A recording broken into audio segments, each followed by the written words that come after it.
The boy who lived. Mr. and Mrs. Leslie of number 4 River Drive were proud to say that they were perfectly normal. Thank you very much.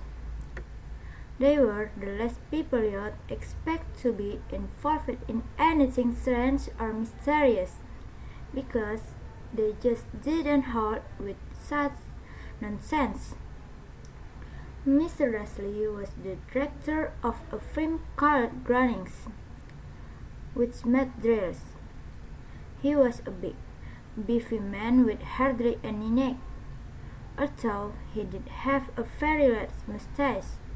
Mr. Darcy was thin and blonde and had nearly twice the usual amount of neck, which came in very useful as she spent so much of her time craning over garden fences, spying on the neighbors. The Dursley had a small son called Dudley, and in their opinion there was no finer boy anywhere. The Dursley had everything they wanted, but they also had a secret, and their greatest fear was that somebody would discover it.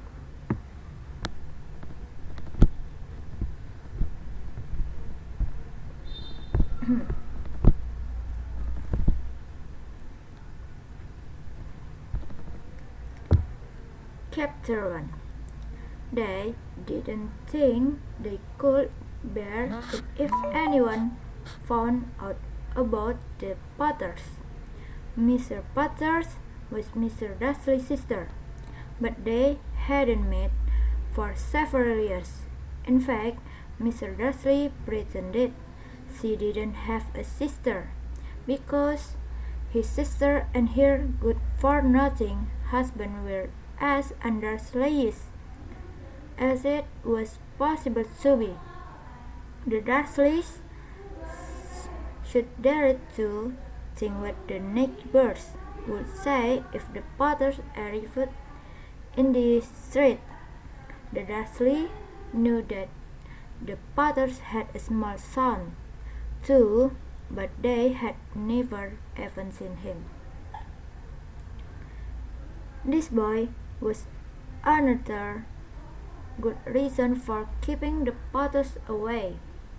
They didn't want Dudley mixing with a child like that. When Mr. and Mrs. Dursley woke up on the dull, grey Tuesday, our story started. There was nothing about the cloudy sky outside to suggest that strange and mysterious things would soon be happening all over the country.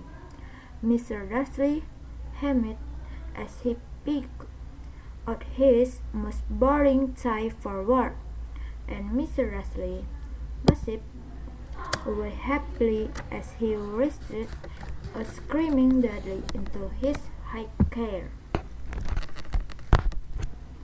Pas.